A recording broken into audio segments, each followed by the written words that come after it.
The delicate hospital bracelet slipped from Amelia Bennett's wrist as she frantically gathered her belongings at Riverstone Café. It had been a morning of catastrophes: her 5-year-old son Michael's asthma attack at 4 a.m., the emergency room visit that depleted her already dwindling savings, and now she was late for her shift at the local diner. Single motherhood had never felt more overwhelming than in this moment, as rain pounded against the cafe windows and her phone buzzed with texts from her impatient manager. "Ma'am, you dropped something," called a barista, but Amelia was already pushing through the door, her rain-soaked coat clinging to her shoulders as she dashed toward the bus stop. The discarded hospital bracelet lay on the polished wooden floor, its white plastic band displaying Bennett, Michael J., and the date from earlier that morning. A young server picked it up, turning it over in her hands before placing it in the lost and found box behind the counter. Later that afternoon, Thomas Harrington, CEO of Harrington Health Systems, walked into Riverstone Café seeking refuge from both the persistent downpour and the crushing pressure of running his family's healthcare empire. At 42, Thomas had everything money could buy, except peace of mind. The upcoming board meeting weighed heavily on him. His father's legacy was at stake as financial pressures mounted to cut charitable programs at their hospitals. "The usual, Mr. Harrington?" asked Kate, the manager who had come to recognize the businessman during his weekly visits. Thomas nodded, loosening his tie as he settled into his favorite corner table.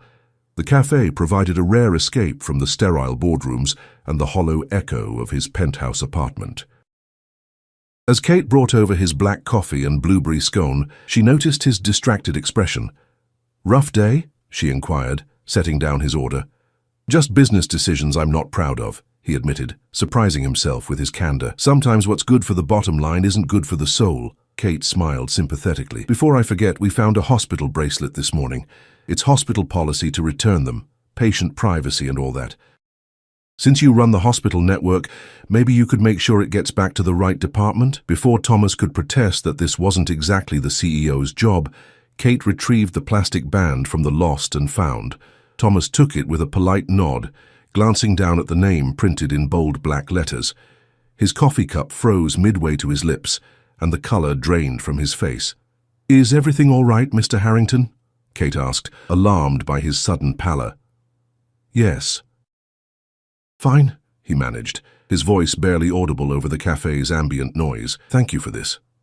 As Kate walked away, Thomas stared at the name as though it were a ghost materialized before him. Bennett. Michael J. Bennett.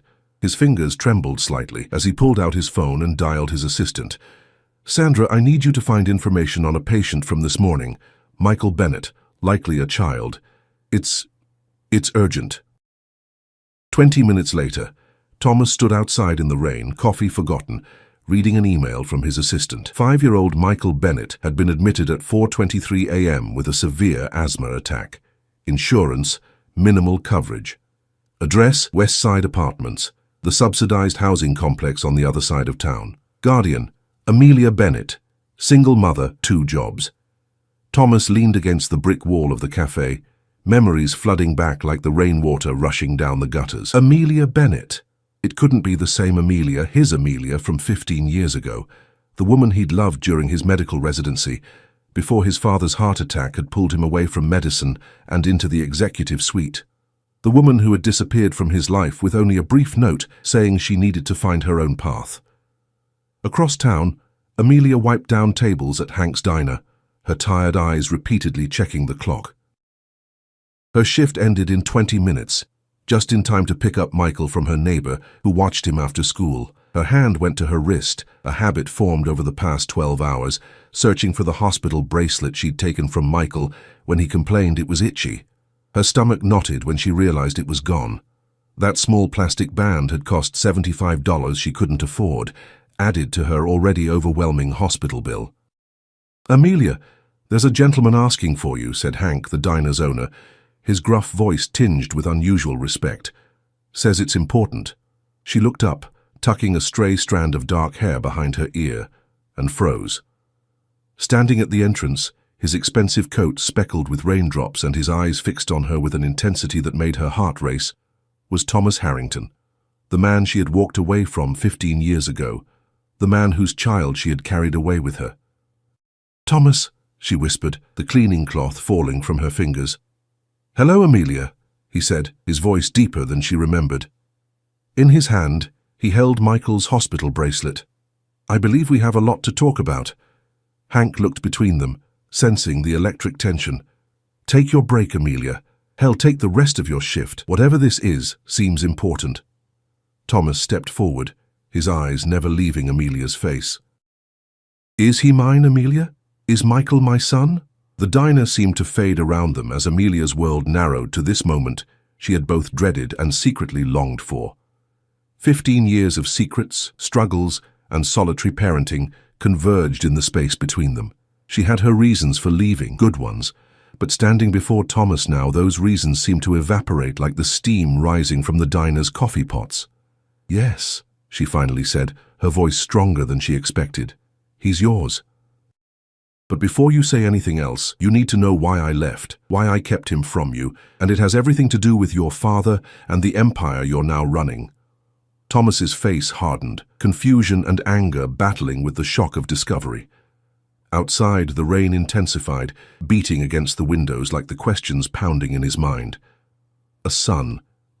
He had a son he'd never known. A son who had been in his hospital that very morning, struggling to breathe while Thomas had been in a meeting discussing cuts to pediatric care. "I'm listening," he said, pulling out a chair at the nearest table. "And this time, Amelia, I'm not letting you disappear again." Amelia glanced nervously at the other customers in the diner, then back at Thomas's intense gaze. "Not here," she said quietly. "My shift ends in 15 minutes. I need to pick up Michael from my neighbor's apartment." Thomas nodded, his jaw tight with restraint. "I'll wait." Those 15 minutes stretched like years. Amelia moved mechanically through her closing duties, hyper-aware of Thomas watching her from the corner booth. He'd barely changed. A few distinguished lines around his eyes, a hint of silver at his temples, but still the same commanding presence that had drawn her to him during those long hospital nights years ago. When she finally hung up her apron, Thomas stood. "My car's outside. I take the bus," she replied, chin lifting slightly. "Amelia," he said, his voice softening for the first time, "it's pouring rain. Please let me drive you." The luxury sedan felt like another world compared to her daily bus commute. Amelia sat rigidly, directing him toward the shabby apartment complex where she'd raised their son. Neither spoke until they were parked outside the building. "Wait here," she instructed, disappearing inside. Minutes later, she emerged with Michael, a small boy with unruly dark hair and striking blue eyes. Thomas's eyes. The boy wore a dinosaur backpack nearly as big as he was and clutched an inhaler in his small hand. Thomas felt his heart constrict at the sight. "Michael, this is an old friend of Mommy's," Amelia said carefully. "Mr. Harrington." "Hello," the boy said shyly, extending his hand with surprising formality. Thomas shook it gently, unable to speak past the lump in his throat. This child, his son, had his mother's nose and chin, but everything else, from the curve of his eyebrows to the shape of his hands, was unmistakably Harrington. Their apartment was small, but meticulously clean. Framed drawings covered the refrigerator, and a shelf sagged under the weight of library books. It was a home built with love, but constrained by financial reality. "Michael, honey, why don't you play in your room for a bit? Mommy needs to talk to Mr. Harrington." Once Michael was out of earshot, Amelia turned to Thomas, arms crossed protectively across her chest. "Your father threatened me," she began without preamble, "when he found out I was pregnant." Thomas stared at her in disbelief. "What are you talking about?" "The great Philip Harrington," Amelia continued bitterly, "came to me while you were at that conference in Boston. He made it very clear that a penniless nurse wasn't suitable for his son, the Harrington heir. He offered me money to disappear." "And you took it?" Thomas asked, his voice hardening. "No," she shot back, eyes flashing. "I refused it. That's when he threatened to ruin my career. He said no hospital in the country would hire me once he was through. Then he threatened something worse. He said he'd make sure you'd never practice medicine again." Thomas sank into a kitchen chair, running his hands through his hair. "That sounds exactly like him." "You were brilliant, Thomas. The most gifted surgeon in your program. I couldn't be the reason you lost everything you'd worked for." "So you disappeared," he said flatly. "Without even telling me about our child. I left a letter with your father to give you," she said quietly. "I'm guessing you never received it." Thomas's laugh was hollow. A note saying you needed to find your own path. That's all I got. Amelia's eyes widened. That's not what I wrote. I wrote that I was pregnant, that your father had threatened us both, and that I was going to my cousin's in Arizona until I figured things out. I asked you to contact me there if you still wanted me in your life. A heavy silence fell between them as the implications of her words sank in. He intercepted it, Thomas finally said, and then my father had his heart attack 2 weeks later. I gave up my residency to step in at the company. I thought you'd left because I wasn't good enough, because a doctor without connections wasn't what you wanted. I left to protect you, Amelia whispered. And then, when I heard you'd taken over the company, I figured you'd made your choice. I made the only choice I could with the information I had, Thomas countered. Why didn't you come back once Michael was born? Why keep him from me all these years? Amelia looked away. By then, you were becoming the man your father wanted. I saw your engagement announcement to Victoria Reynolds in the paper. The perfect merger of two healthcare dynasties, according to the article. An engagement that fell apart 3 months later, Thomas said. She realized I couldn't love her because I was still in love with someone else. Their eyes met across the small kitchen, 15 years of misunderstanding suspended between them. Mommy, Michael's voice broke the tension as he padded into the kitchen. I'm hungry. Of course, sweetie. I'll make dinner soon, Amelia said, quickly wiping her eyes. I have dinosaur chicken nuggets, Michael informed Thomas seriously. Do you like dinosaur chicken nuggets, Mr. Harrington? A smile cracked through Thomas's stern expression. I've never had them, but they sound excellent. You can stay for dinner, Michael decided, with the supreme confidence of a 5-year-old. I'll show you my rock collection. Over dinosaur-shaped chicken nuggets and frozen peas, Thomas learned about his son. Michael loved paleontology, hated carrots, and had recently lost his first tooth. He struggled with asthma, but never complained. He was top of his kindergarten class in reading, and had taught himself basic addition using rocks from the playground. As Michael chattered excitedly about his upcoming school field trip to the Natural History Museum, Thomas noticed Amelia's worried expression. Later, when Michael was busy showing Thomas his prized rock specimens, she explained in hushed tones, "The field trip costs $30. With the hospital bills from last night, I just can't swing it this month. I haven't told him yet." Thomas reached for his wallet, but Amelia stopped him with a firm hand on his arm. Don't. I'm not telling you this for money. I'm explaining my reality, our reality. This is why I've been working 2 jobs. This is why I couldn't just come back into your life with a baby. Your world and mine became completely different. Later, after Michael had fallen asleep, Thomas and Amelia sat at the kitchen table with mugs of tea. I want to be part of his life, Thomas said firmly. I've missed 5 years already. I won't miss any more. It's not that simple, Amelia sighed. You can't just walk in and claim fatherhood. He doesn't even know about you. Then we'll tell him, together, gradually. However you think best. Amelia studied him over the rim of her mug. And what happens when your father finds out? He's still chairman of the board, isn't he? Thomas's expression darkened. My father is dying, Amelia. Pancreatic cancer. He has months at most. He doesn't get a say in this anymore. The revelation hung heavy in the air. Before Amelia could respond, her phone rang, the hospital. Michael's test results had come back. They wanted him back in the emergency room immediately. Amelia's face went pale as she hung up the phone. They found something concerning in Michael's blood work. We need to go back to the hospital right now. Thomas was already on his feet. My car's outside. We'll get there in 10 minutes. I need to wake him, Amelia said, her voice trembling slightly.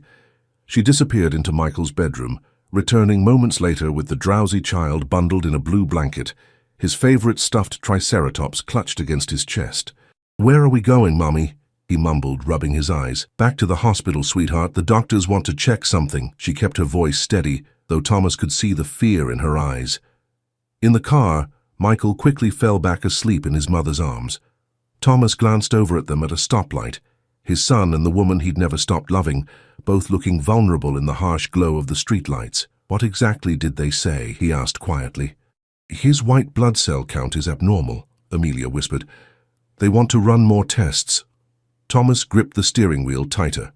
As CEO of the hospital system, he could ensure Michael received the best care possible, but as a former medical student, He knew enough to be terrified by what abnormal blood counts might indicate.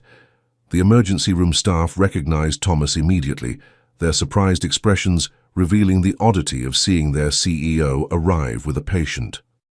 Amelia noticed how the atmosphere changed. Suddenly there was no waiting, no forms to fill out, no questions about insurance coverage.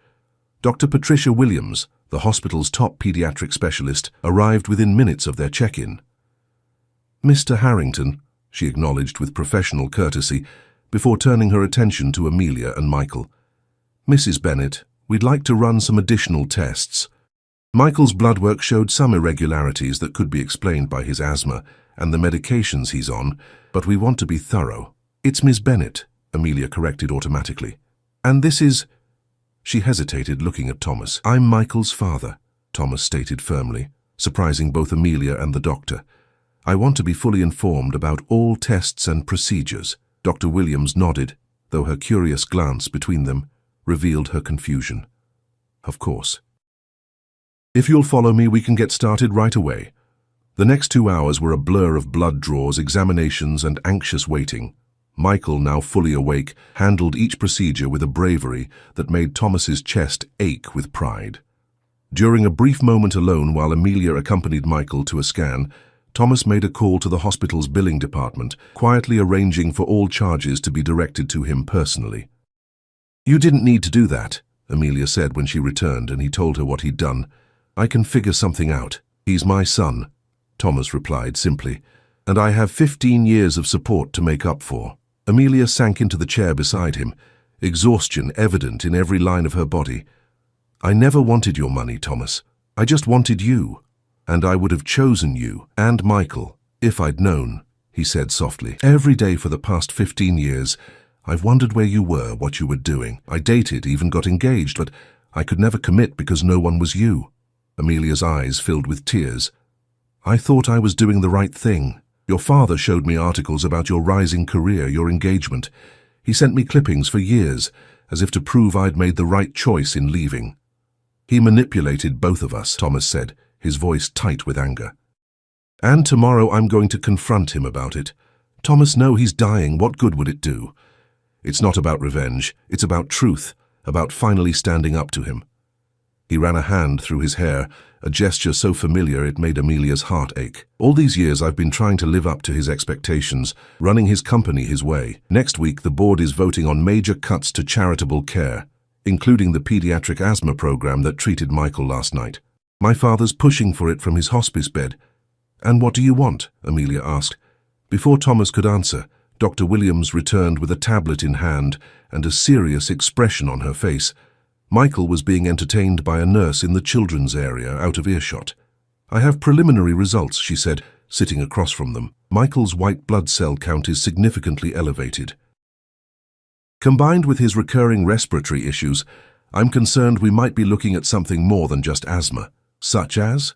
Thomas asked, medical training kicking in as he reached for Amelia's hand. "Possibly an autoimmune condition or—" Dr. Williams hesitated. "Please, just tell us," Amelia pleaded. "We need to rule out leukemia," the doctor said gently. "It's still very preliminary, and there are many other explanations, but I've scheduled a bone marrow aspiration for tomorrow morning. We'll know more then." The word hit them like a physical blow. Amelia's hand tightened around Thomas's, her nails digging into his palm. "What's the protocol if it is—" Thomas couldn't finish the sentence. "Let's not get ahead of ourselves," Dr. Williams advised. "The 5-year survival rate for childhood leukemia is over 90% with proper treatment, and Michael will have the best care possible." After the doctor left, Amelia collapsed against Thomas's shoulder, silent tears soaking into his expensive shirt. He held her tightly, his own eyes burning. "I can't lose him," she whispered. "Not when you've just found him." Thomas pulled back slightly, looking directly into her eyes. "Listen to me, Amelia. If it is leukemia, and that's still a big if, we will fight it together. I have resources, connections to the best specialists in the country, and more importantly, Michael has us, both of us." As they sat there in the sterile hospital corridor, reunited under the most painful circumstances, Thomas made a silent vow. No matter what happened with Michael's health, no matter what confrontation awaited with his father, he would not lose this family again. The empire his father had built, the legacy he'd been groomed to protect. None of it mattered compared to the little boy with dinosaur pajamas and the woman he'd never stopped loving. Morning arrived with the harsh fluorescent reality of hospital lighting. Michael sat cross-legged on his bed, animatedly explaining the difference between a Triceratops and a Styracosaurus to Thomas, seemingly unfazed by the impending procedure. Amelia stood by the window, her third cup of coffee clutched in trembling hands, dark circles shadowing her eyes after a sleepless night. "Mr. Dinosaur Expert," called a nurse from the doorway, "we're ready for you now." Michael's bravado faltered momentarily. "Will it hurt?" "They'll give you medicine so you won't feel much," Amelia explained, setting down her coffee to smooth his wild bedhead. "And I'll be right there holding your hand." "Can Mr. Harrington come too?" Michael asked, surprising both adults. Thomas felt his throat tighten. "If that's okay with your mom, I'd be honored." Amelia nodded, unable to speak past the emotion clogging her throat. The bone marrow aspiration was quick, but brutal. Michael whimpered despite the local anesthetic, his small hand gripping Thomas's with surprising strength. Watching his son endure pain while being powerless to stop it was a new kind of torture for Thomas. Beside him, Amelia murmured soothing words, her face a mask of composure that Thomas suspected had been perfected through years of solo parenting crises. "All done, brave boy," the doctor announced, placing a bandage over the needle site on Michael's hip. "You did better than most adults. Can I have ice cream now?" Michael asked, his voice small but determined. "You said I could have ice cream after." Thomas laughed, relief flooding through him. "I'll get you any flavor you want. 2 scoops. 3, Michael bargained, a mischievous glint returning to his eyes. "Michael," Amelia warned, though her lips twitched with amusement. "Tell you what," Thomas countered. 2 scoops now, and if you're feeling up to it later, we'll go for another round after dinner." Michael considered this with grave seriousness before extending his hand. "Deal." As Thomas shook on their agreement, he caught Amelia watching them with an expression that made his heart constrict. Wonder mixed with profound sadness, as if witnessing something precious that had been lost to both of them for too long. While Michael rested after his procedure, Thomas stepped into the hallway to make a call. His assistant answered on the first ring. "Sandra, I need you to reschedule everything for the next few days. Family emergency." "Sir?" His assistant sounded bewildered. In 15 years, Thomas Harrington had never missed a day for personal reasons. "Also, I want the complete financial records for all our pediatric programs for the last 10 years. And contact legal. I need to understand exactly what authority the board has over funding decisions. Does this have anything to do with tomorrow's vote on the charitable care cuts?" "Everything," Thomas confirmed. "And Sandra, I'm going to need you to arrange a visit to my father this afternoon." When he returned to the room, Amelia was sitting beside Michael's bed, reading him a book about dinosaurs. The scene was so perfect, so achingly like the family life he'd never known he wanted, that Thomas had to pause in the doorway. "I need to see my father," he said quietly, when Amelia noticed him. "There are things that need to be said before it's too late." "I understand," she nodded. "We'll be fine here." "Actually," Thomas hesitated, "I'd like you to come with me. Both of you. If Michael's feeling up to it after his ice cream."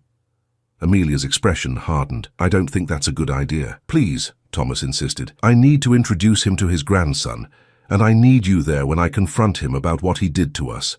And if Michael's tests come back positive, if it is leukemia, are you going to parade your sick child in front of your dying father as some kind of punishment?"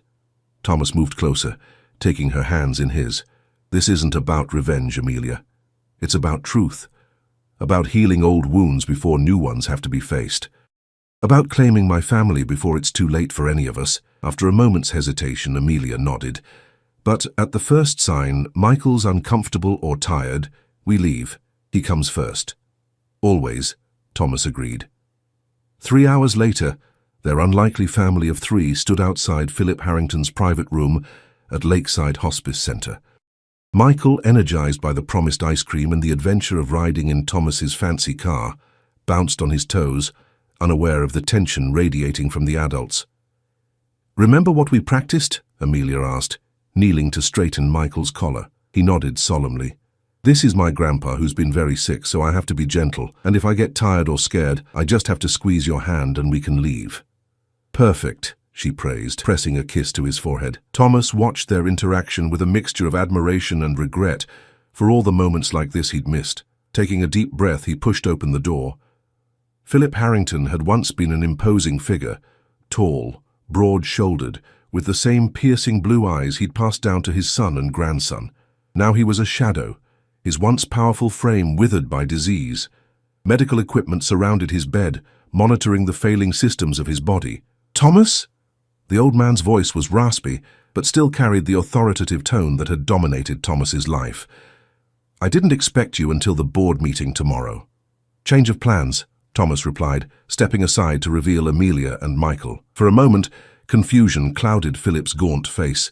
Then recognition dawned, followed by something Thomas had rarely seen in his father's expression: fear. "What is this?" Philip demanded, his eyes fixed on Amelia. "This is Amelia Bennett," Thomas stated evenly. "The woman I loved 15 years ago. The woman you threatened and drove away. And this," he placed a protective hand on Michael's shoulder, "is Michael Bennett, my son, your grandson." The machines monitoring Philip's heart rate beeped faster. "You had no right—" "No, father. You had no right," Thomas interrupted, his voice cold. "No right to intercept Amelia's letter telling me she was pregnant. No right to send her clippings about my engagement as if I'd moved on. No right to rob me of 5 years with my son." Michael, sensing the tension, pressed closer to his mother's side. Amelia squeezed his shoulder reassuringly. "I did what was necessary," Philip rasped.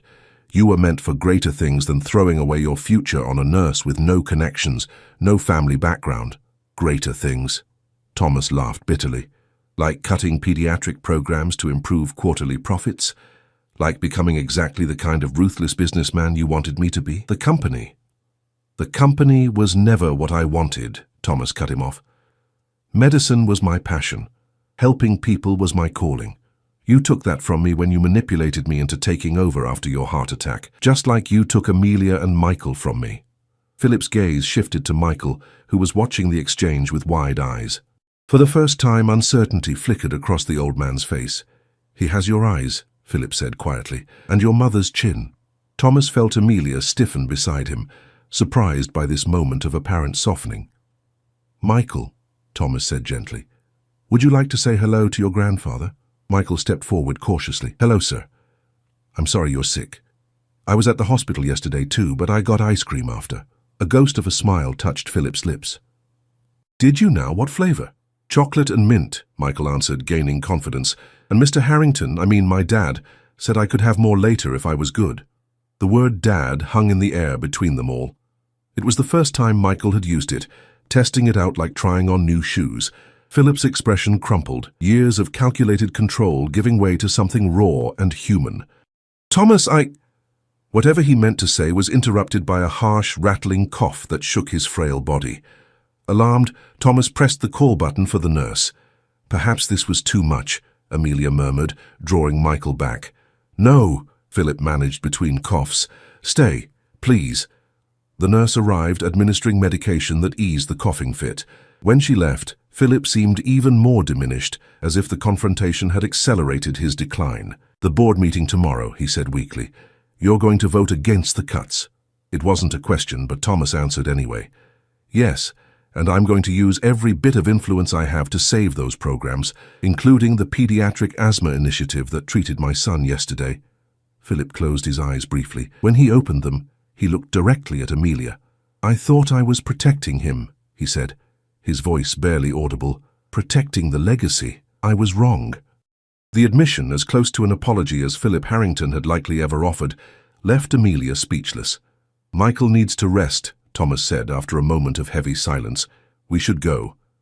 As they turned to leave, Philip called out, "Thomas, the safe in my study. The combination is your mother's birthday. There's a letter, and other things you should see." In the car, Michael fell asleep almost immediately, the emotional and physical toll of the day catching up with him. Amelia sat in the back seat beside him, gently stroking his hair. "Are you okay?" Thomas asked, meeting her eyes in the rearview mirror. "I don't know," she admitted. "Today has been surreal. Michael calling you Dad, your father actually showing remorse. It's like everything I thought I knew is shifting. For me too," Thomas said softly. But some things haven't changed. How I feel about you, for instance." Before Amelia could respond, Thomas's phone rang. "Doctor Williams calling with Michael's test results." Thomas pulled the car to the side of the road, his heart hammering as he answered the call on speaker so Amelia could hear. "Mr. Harrington, Ms. Bennett," Dr. Williams began, her professional tone giving nothing away. "I have Michael's preliminary results." Amelia reached forward from the back seat, gripping Thomas's shoulder. Her knuckles were white, her breathing shallow. "The bone marrow aspiration shows no evidence of leukemia." A sob escaped Amelia's lips. Thomas closed his eyes briefly, dizzy with relief. "What we're seeing," Dr. Williams continued, "is consistent with a rare inflammatory condition that can mimic asthma symptoms but causes more systemic inflammation. It's called Churg-Strauss syndrome, and while it's serious, it's treatable with the right medication regimen. Is it curable?" Thomas asked, medical knowledge failing him in his emotional state. "It's not curable, but very manageable," the doctor explained. "With proper treatment, most patients achieve remission and lead normal lives. The fact that we've caught it relatively early in Michael's case is extremely positive." After discussing follow-up appointments and treatment plans, Thomas ended the call. He turned to find Amelia crying silently, tears streaming down her face. "Hey," he said gently, reaching back to wipe a tear from her cheek. "This is good news. He's going to be okay." "I know," she whispered. "I've just been so scared for so long, managing his health alone, never knowing if I was making the right decisions or if I could afford the right care." "You're not alone anymore," Thomas promised. "Whatever happens next between us, I'm here for Michael, for both of you." In the quiet sanctuary of the car, with their sleeping son between them, something shifted, a new understanding, a tentative bridge across the years they'd lost. Later that evening, after settling Michael in his bed with promises of ice cream tomorrow, Thomas and Amelia sat at her small kitchen table. Between them lay the contents of Philip Harrington's safe, documents Thomas had retrieved while Amelia put Michael to bed. "He kept everything," Thomas said, disbelief coloring his voice as he spread out the papers. "Your original letter telling me about the pregnancy, birth announcements he must have tracked down, even school records." Amelia picked up a faded envelope, her handwriting on the front addressed to Thomas 15 years ago. "He never intended to give you this, did he? Even now it's just another power play, making sure you know he held all the cards until the very end." "Maybe," Thomas conceded. "Or maybe it's the closest thing to atonement he knows how to offer." Among the documents was a sealed envelope marked with Thomas's name in his father's distinctive handwriting. Inside was a letter and a set of legal documents. "He's amended his will," Thomas said after scanning the papers. "He's created a trust for Michael, and he's restructured his shares in the company to give me controlling interest, bypassing the board. Why would he do that now? According to this letter, to ensure I can protect the charitable programs without board interference." Thomas looked up, bewildered. "In one afternoon, my father seems to have completely reversed every position he's held for 40 years. People face their legacies differently when the end is near," Amelia said softly. "Sometimes it takes losing everything to recognize what truly matters." Thomas set down the papers, reaching for her hand across the table. "I don't want to lose any more time, Amelia. These past 24 hours have shown me what's important. Not the company, not my father's approval. You and Michael. The family I didn't know I had." "Thomas," she hesitated, "we can't just pick up where we left off 15 years ago. We're different people now." "I know," he acknowledged, "but maybe we can start over, get to know who we are now. Let me be a father to Michael, and maybe in time—" He trailed off, leaving the possibility hanging between them. Before Amelia could respond, Thomas's phone rang again, the hospice center. Philip Harrington had slipped into a coma. The end was likely within hours. At the hospice, Michael remained asleep in a waiting room under the watchful eye of a kind nurse, while Thomas and Amelia sat at Philip's bedside. The machines that had kept such diligent track of his vital signs now recorded their steady decline. "I always thought I'd feel relieved when this moment came," Thomas confessed quietly, "free of his expectations, his manipulation. Instead, I just feel sad for all the years we wasted in conflict." Amelia squeezed his hand. "Tell him what you need to say.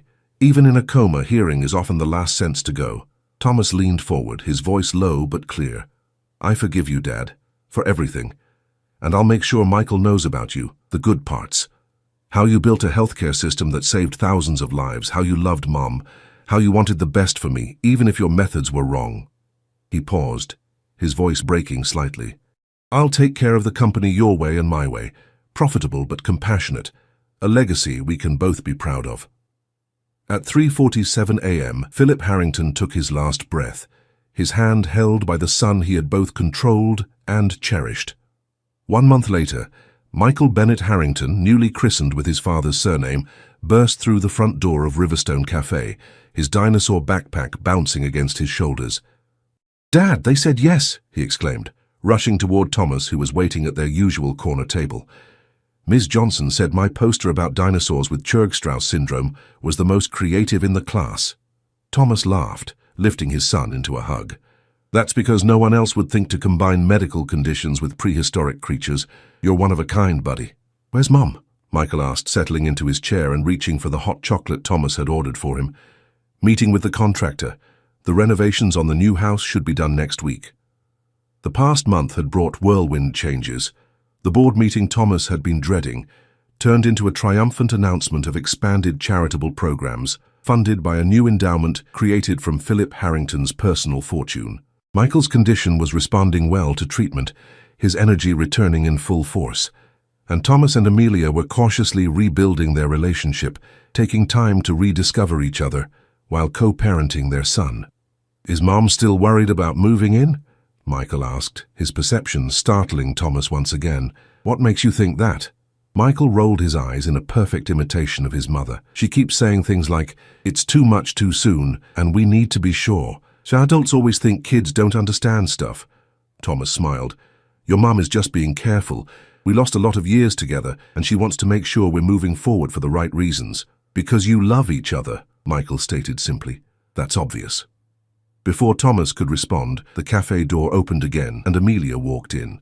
She looked different than she had that rainy morning a month ago. More rested, her dark hair loose around her shoulders, wearing a designer dress Thomas had insisted on buying her for her new position as Director of Patient Advocacy at Harrington Health Systems. "Sorry I'm late," she said, sliding into the booth beside Michael. "The contractor had a million questions about the sunroom."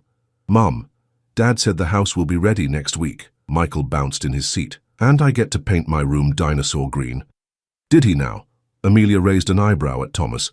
"We agreed on a more subtle shade, as I recall." "Negotiations are ongoing," Thomas replied with a grin. As Michael launched into an elaborate description of his classroom triumph, Thomas watched Amelia's face, the way her eyes lit up with pride, how she nodded encouragingly at their son's enthusiastic gestures. He remembered the hospital bracelet that had changed their lives, now preserved in a small frame on his desk. When Michael paused to take a breath, Thomas reached across the table, taking Amelia's hand. "Move in with me," he said, the words tumbling out before he could overthink them. "Both of you, not just for a trial run or because it makes practical sense. Move in because I love you, because I've never stopped loving you. Because 15 years is too long to waste, and I don't want to waste another day." Michael looked between them, his expression hopeful. "Please say yes, Mom. Dad's house has a pool." Amelia laughed, tears shimmering in her eyes. "Well, with an argument that compelling." "Is that a yes?" Thomas pressed, his heart racing. "It's a yes," she confirmed, leaning across the table to kiss him gently. "But I have one condition. Anything. I don't want to live in your penthouse, surrounded by your father's taste and his memories. I want our house, the one we're renovating, to be truly ours. A fresh start." "Deal," Thomas agreed immediately. "Though I think Michael's dinosaur green room might clash with your elegant design aesthetic." "I'll learn to live with it," Amelia smiled, wrapping an arm around their son. "We have a lot of time to make it perfect after all." Outside Riverstone Café, rain began to fall again, gentle drops tapping against the windows, where a lost hospital bracelet had once changed the course of 3 lives. Inside, a family once torn apart by secrets and manipulation had found their way back to each other, different, stronger, and finally complete. As Thomas signaled the server for more hot chocolate, he reflected on the strange twists of fate that had brought them to this moment. Her single mother's hospital visit, a dropped bracelet, a dying man's confession, each link in a chain that had ultimately led to healing and second chances. In that ordinary cafe, on an ordinary rainy afternoon, Thomas Harrington had found something his father's fortune could never buy: a family, a home, and the love he'd thought was lost forever.